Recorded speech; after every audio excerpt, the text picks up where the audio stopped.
Hi hello నమస్తే అందరికీ. నా పేరు నరేష్. మరి ఇందిరమ్మ ఇళ్ల పైన ఫైనల్ సర్వే కూడా కంప్లీట్ అయిందని చెప్తున్నారు. మరి దీంట్లో కూడా చాలామంది అనర్హత ఉన్న వాళ్ళనైతే ఏరివేయడం జరిగింది.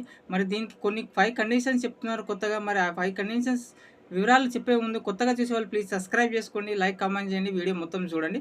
మరి ఈ 5 కండిషన్‌కి లోబడి ఉంటేనే వాళ్ళు అర్హులు అని చెప్తున్నారు.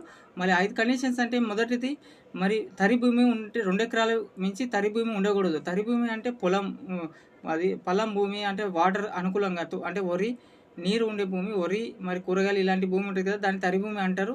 చాలామంది తెలిసిందే. కుష్కి అంటే పొడి భూమి తెలిసిందే. ఇది రెండోది కుష్కి 5 ఎకరాలు, 5 ఎకరాలు మించి ఉండకూడదు. 5 ఎకరాల వరకు ఉండొచ్చు కుష్కి అయితే. వీళ్ళు అర్హులు, వీళ్ళు ఇందిరమ్మ ఇళ్ళకి అర్హులు. ఇంకా మూడోది ట్రాక్టర్ కూడా ఉండకూడదు.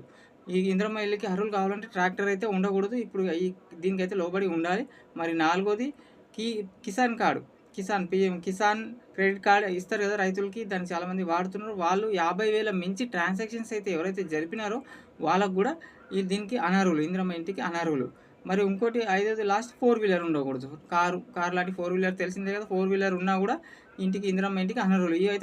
ఈ 5 కండిషన్స్కి లోబడి ఉంటేనే వాళ్ళు అర్హులు. ఒకవేళ లిస్ట్ ఇంతకుముందు L1లో వచ్చినా కూడా వీళ్ళైతే అనర్హులే.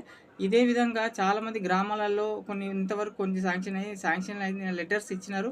నిజంగా ఇంకా అనర్హులు ఉంటే మన గ్రామంలో వారు ఫిర్యాదు చేయొచ్చు, కంప్లైంట్ కూడా ఇవ్వచ్చు. ఎందుకంటే వాళ్ళకి 4 వీలర్ ఉన్న, ట్రాక్టర్ ఉన్న, ఇల్లున్నా, వాళ్ళు ఆర్థికంగా ఉన్న, వాళ్ళకి ఇట్లా శాంక్షన్ అయ్యి వాళ్ళు కడుతున్నా కూడా మనం ఫిర్యాదు చేస్తే వాళ్ళు సగం కట్టిన రిటర్న్ లేని వాళ్ళకి ఇచ్చేస్తారంట. ఎవరైతే అనర్హులని తెలిస్తే వాళ్ళ గ్రామాల్లో వాళ్ళు ఫిర్యాదు చేయొచ్చు. ఇది ఒక ఆప్షన్ కూడా ఉంది.